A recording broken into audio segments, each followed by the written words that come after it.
Hello and welcome. It's that time of the year. That time where I can finally take this fucking thing off and dress like a real fucking person. That was it. Yeah. Also, we are getting close to the end of 2019, getting ready for a new decade with lots of games that I'm just getting so excited to play. And I thought, you know what, a lot of people make videos this time of year of the top whatever games they've played this year, and I thought I can do the same, why not? I haven't really played that many games that has been released this year. I missed a ton of awesome games that I haven't had the time or the money to play, and yeah, that sucks, but I still feel like I could make a list. And I thought, let's just make a top 6 list, so I don't have to include games like Rage 2 and Wolfenstein Youngblood, because I just feel like that will lower the standard of my list. And speaking of lowering the standard, here's to the first entry. Pokemon Sword and Shield, I guess. Now, there's a lot of controversy surrounding this game in the Pokemon franchise due to the Dexit and other problems. And I think you would have to look long and hard for someone to say that this is their favorite entry in the Pokemon series. But nevertheless, it is still Pokemon. Small creatures beating the crap out of each other never gets old, I think. I could definitely spend a lot longer talking about the things I didn't like about the games rather than the good parts, like how much hand-holding there is in this game. I mean, I was 7 years old when I beat the very first Pokemon game, and I didn't even understand the language, and yet I still beat the damn thing. The first hour or two in Pokemon Sword, I feel like I was on a rail, and later in the game, when you expected to find something or someone, an NPC would take you by the hand and just teleport you there. Nothing encourages exploration or talking to characters, since everything you need will be given to you if you follow the story. Give people just a small challenge in their Pokemon games. Not all your players are kids, and even if they were, they would still be able to figure shit out, I'm sure. Give them some credit, god damn it! Also, many of the new Pokemon designs are kinda lackluster or furry bait. There are a couple of good ones, but not enough to make up for all the ones that they cut out, honestly. But hey, it is to its core still a Pokemon game. Collecting them all is still fun and addictive. They have added more online stuff to do, like raids and other ways to interact with other players, and you can do it now on the big screen. What else positive can I say about this game? Curries? I made like one in my entire playthrough. Did other people enjoy that? I don't know. But before I forget, this is the list about my top games of the year. Let's move on to the next entry. Control. This is a weird game, and also a little hard to talk about. I don't think I can explain it properly. To do it short, you are a Jedi fighting a lot of corrupted people at the SCP Foundation, and yeah, that's actually not a bad comparison. You play as a woman named Jessie arriving at the Federal Bureau of Control, or FBC, which acts kinda like the SCP Foundation in that it takes objects of power or other abnormalities to store it safely and research it. But of course, the shit will eventually hit the fan and all hell breaks loose. And this is where Jessie steps in, being almost immediately promoted to the boss of the entire shit show and given all the powers that brings. And a pretty cool gun. The combat of Control is one of my favorite parts of the game, especially later in the game, as you will have unlocked all the powers to make you feel like a badass Jedi. I'm not kidding, this is the best Star Wars game I have ever played with no lightsabers. Or Star Wars. Launching objects or yourself at your enemies is just plain old fun, and it has such a powerful impact whenever it hits. The gunplay is lagging a bit in the beginning, but as you unlock new mods and upgrade your gun, it gets a lot better. The story of the game will most likely confuse you, but in a good way, and it will stick with you long after you've beaten the game. If I have to say a bad thing about this game, is that I'm not that fond of the enemy design. I mean, you have the vaults of the FBC corrupted and open, but most guys you fight are just weird looking people with guns. It feels like it has unlimited potential to do something very interesting with the enemies, but I think 85% of them are just guys with guns. But at least the environment is very cool. For anyone who has played this, the battle at the hotel will also probably be one of your favorite parts of the game. Alright, the next game of the list is The Dark Pictures Man of Medan. When I heard that the creators of one of my favorite PS4 games, Until Dawn, was making an anthology series with the gameplay based off the Until Dawn styles, you could not have made me stop smiling for the rest of that day. And this year we got the first installment in that series called Man of Medan, an amazing short atmospheric game with plenty of scares and tension that you can cut with a knife. You take turn controlling members of a group of young people as they find themselves stuck on an old ghost ship drifting the lonely seas. Many choices would change the outcome of that group of people. Who lives, who dies, it's all based on what you say or do in the game.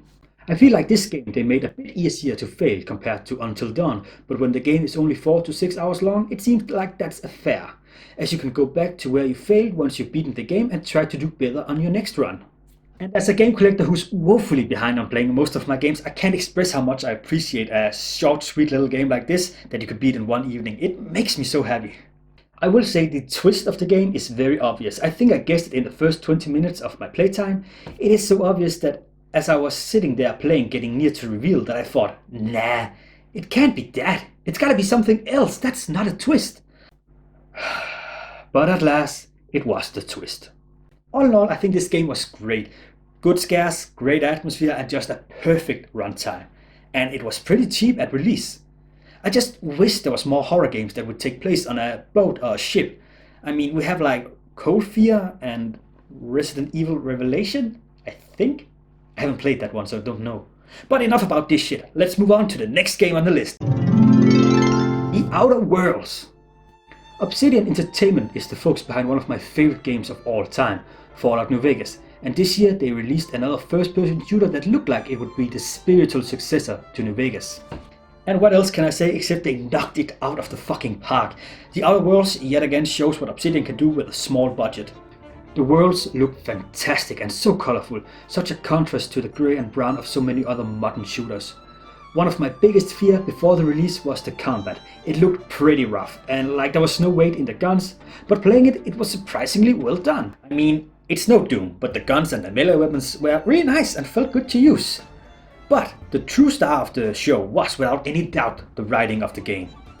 The story and dialogue was a brilliant commentary on consumerism and the way big companies have been taking over the world these last few years.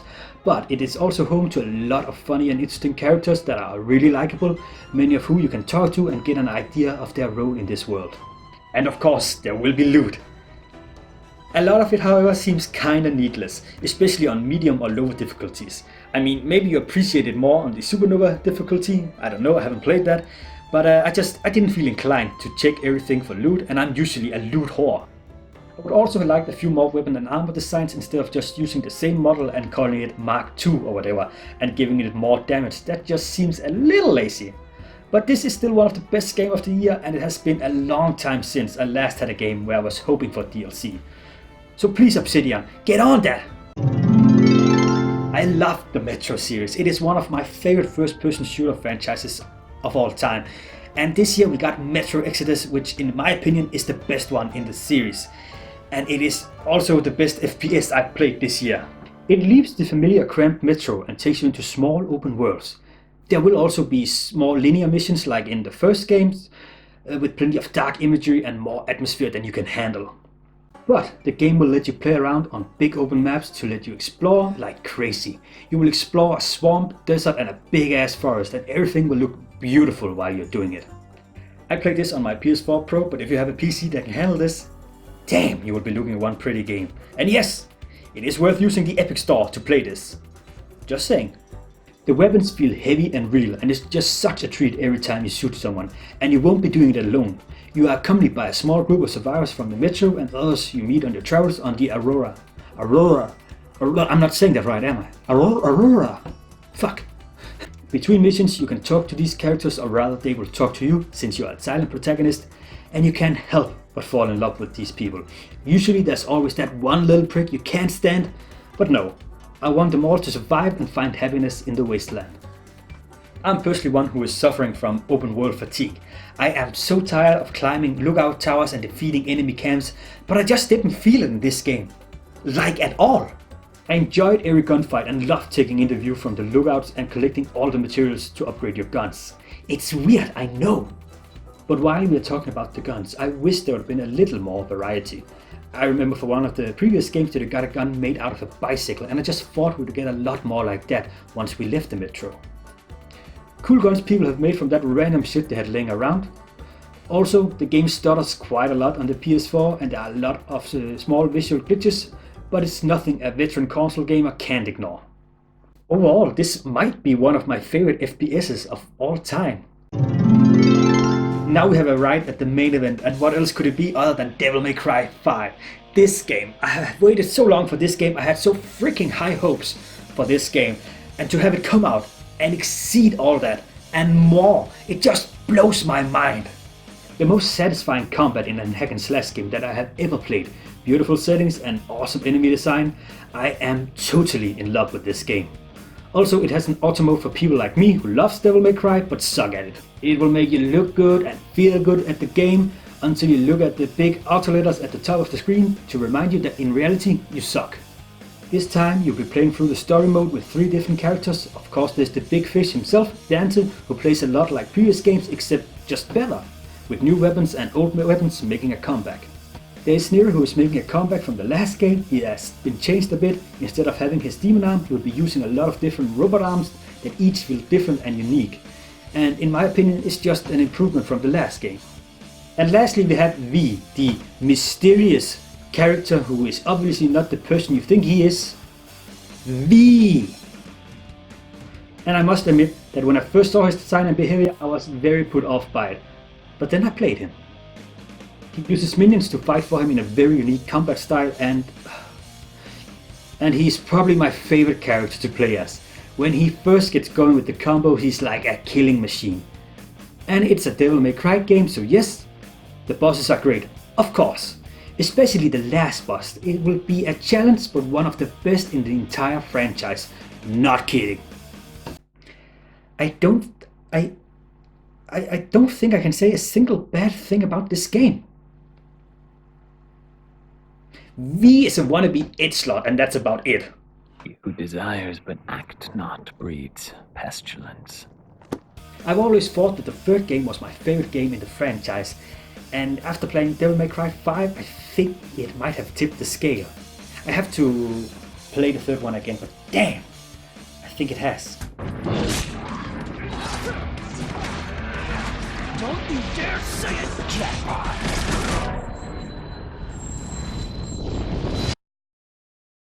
And this brings us to the end of this video, and very close to the end of this year. 2020 seems to look like a fucking awesome year in gaming. We have the next console generation coming out, and just a ton of great games being released on this current generation, and I'm just so excited to see what's gonna happen next year. And yeah, this year has been very awesome in gaming. Unfortunately, some of the best games released this year I have missed because of lack of money and time, as I've said. But I still think a couple of these games on my list was fucking awesome. Too often I would probably put in one of my favorite games of all time category. While a lot of the other ones are just some of the games that I did play. But they're all good in some degree. Even Pokemon is good to some degree. And yeah, I had some fun with that. But hey, let's finish this bastard. If you've been sticking through the bad English, you're a real hero. Thanks for watching, and have a happy new year. Have a happy and safe new year. This is Mama Poe, logging out.